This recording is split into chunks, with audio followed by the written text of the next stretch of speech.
खल्तीमा पैसा नभएको विपन्न गरिबले शिक्षा पाउनु पर्यो, त्यो हो हाम्रो एजेन्डा।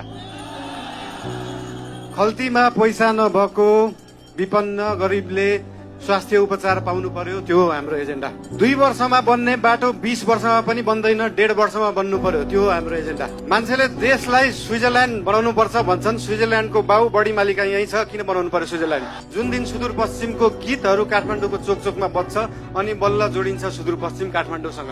हाम्रो चितवनका हाम्रा थारू समुदायमा भएका होमस्टेहरू, रिसोर्टहरूमा देख्न सकिन्छ कि यहाँको उत्पादन, यहाँको लुगा, यहाँको म्युजिक, यहाँको खानेकुरालाई कसरी उहाँहरूले टुरिज्म प्रमोसनको लागि उहाँहरूले विश्वमा चिनाउनु भएको छ। त्यो हेर्दाखेरि चितवनले चाहिँ देशलाई टुरिज्म प्रमोसन सिकाउनुपर्छ। हरेक वर्ष न्युजमा देख्न पाइन्छ किसानले बाटोमा दुध पोखाएको, तरकारी फालेको। त्यो के रहेछ भन्दाखेरि किसानले सही बजार नपाएको, किसानले सही मूल्य नपाएको एउटा समस्या रहेछ।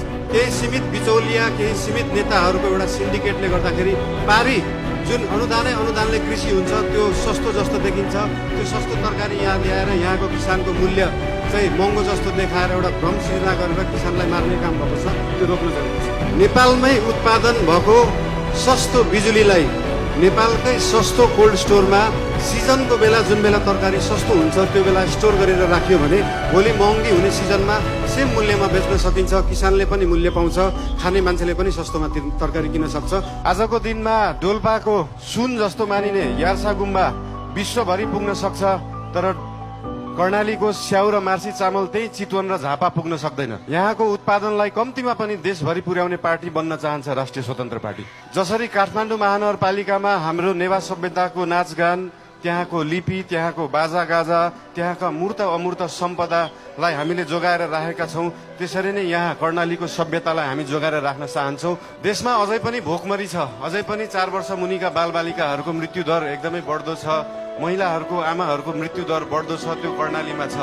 र त्यो कर्णालीको पीडालाई, गरिबीलाई, त्यो दुःखलाई बेच्ने नेता धेरै आए, त्यो गरिबीलाई बुझ्ने नेता धेरै आएका छैनन्। अहिलेसम्म कोही आएको छैन। त्यो बुझ्ने नेताहरू बन्न चाहन्छ राष्ट्रिय स्वतन्त्र पार्टीका नेताहरू। पूर्वी तराईका 3-4 जिल्लाको फुल पोटेन्सियलमा धान उत्पादन गर्ने हो, चामल उत्पादन गर्ने हो भने देशभरिलाई खान पुग्छ, तर विडम्बना यही खान पुगेको छैन। नयाँ फ्याक्ट्री खोल्नु पर्यो भने 10वटा नेतालाई भोग्नुपर्छ, 10वटा कर्मचारीलाई पकाउनुपर्छ, अनि बल्ल बल्ल फ्याक्ट्री खुल्छ। र त्यो फ्याक्ट्री चलाउन थालेपछि चन्दा आतङ्क सुरु हुन्छ। फुटबल प्लेयरहरूलाई उत्पादन गर्नलाई, त्यो ग्रासरुटको फुटबललाई विकास गर्नलाई, त्यो खेल मैदान विकास गर्नलाई अझै सकिएको छैन। एउटा स्टेडियम बनाउन सकिएको छैन, ग्रासरुट लेभलको ट्रेनिङ सेन्टरहरू बनाउन सकिएको छैन। त्यो ट्रेनिङ सेन्टर बनाएर